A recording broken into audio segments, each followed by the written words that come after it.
Hi, this is Katie Weeks, your independent, close to my heart maker, and today I'm joining with the Makers with Heart to introduce the month of April, where we will all be featuring stencils and how we are using them.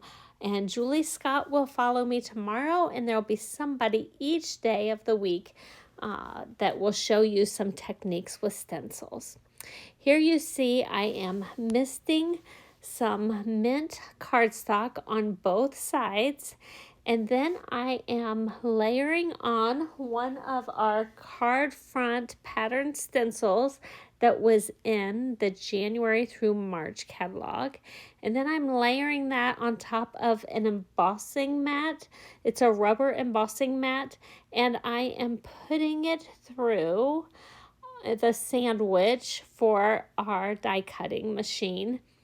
And I am going to put this through on the 3D embossing setting at -3. And I will show you that in just a moment. I had to do this a couple of times. So here you'll see me cranking it through and then back again.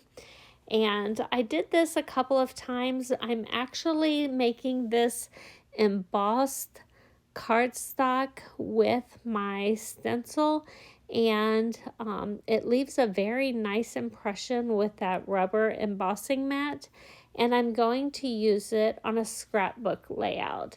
So I think I'm going to be working on a layout for Easter, and I liked this particular design. There you can see 3D embossing, and I have the bottom set the pressure to -3.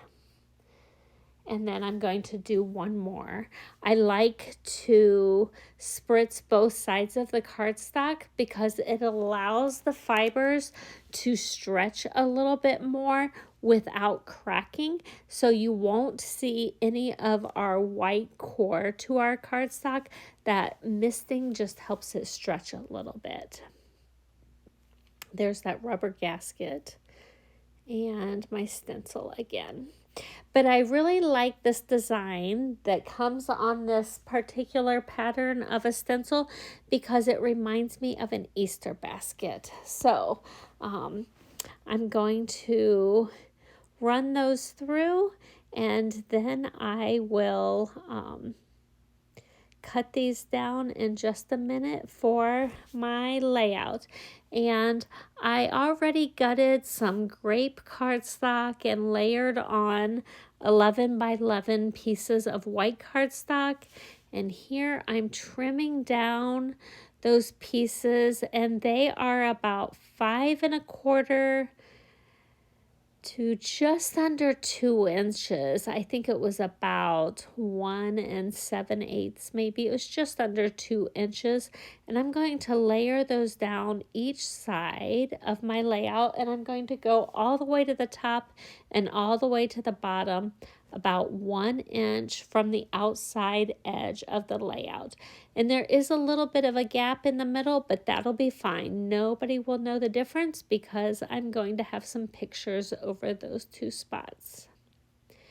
So I have some Easter pictures here. I'm layering these down, and I'm going to pull up some in a minute just because I forgot I have some more things to put on there.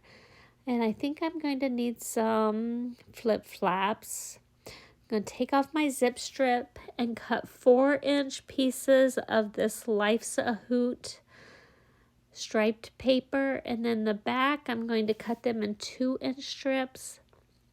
Then I decide I need one more of those because I have way too many pictures from this Easter, and I want to be able to put them and a flip flap or something down the middle of my page, between the pages. So here I am layering these. I trimmed off a little bit. Take those pictures back up. I love our Air Touch adhesive, and if you don't push it down too much, you can pull things up pretty quickly actually, and just give it a little bit of, then I give it more pressure once I know I have everything set in place the way that I want it. I'm going to add my zip strips to both sides of this Life's a Hoot paper, and this 4x12 flip flap that you see for between the pages, that is just one that I happen to find in my stash. I don't think we even carry that any longer. So I'm layering up some pictures, and you'll see some white spots around my pictures. I'm actually going to add some journaling in those spots.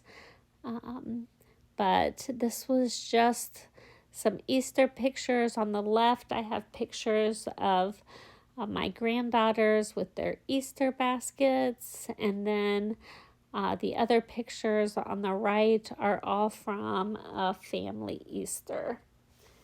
So I used a 3x4 flip flap and also a 4x4 flip flap. And there I'm layering this over where those embossed strips come to have that gap. So here we go. I am going to stamp my title. It says Easter Blessings. Easter is from the Eastertime stamp set. I believe that one is retired. And Blessings is from Thankful Autumn. And we do still have that one available. Right there where the papers came together, it didn't stamp real well. So I got out my navy LePen and just did the dotting technique that looked like the Easter and filled in a little bit where things could not stamp where the paper met the cardstock. So that's just a little tip of how you can make that work. Now, the flip flaps, I got a side loading protector here and just made it so that the flip flap went right to the layout and just flipped open from where that opening was on the side loading protector. I just love that we have top loading and side loading protectors, and it gives us some options of how we might use that, that side loader. So then here I am just cutting some slits for my flip flaps. After I did this, I realized the 4x4 flip flap needed switched around so it opened at the top and not the side because I cut my line in the wrong place. So here you can see everything. I did have some journaling that I've covered up on the right just because it tells kind of a little bit more story than I wanted to share online, but there is that beautiful embossing that we get with stencils. And so I hope you like this technique and you give me a thumbs up, and make sure you subscribe and leave a sweet comment and share this with your crafty friends. Make sure you check back tomorrow for Julie Scott, and I will keep adding to the playlist all week long.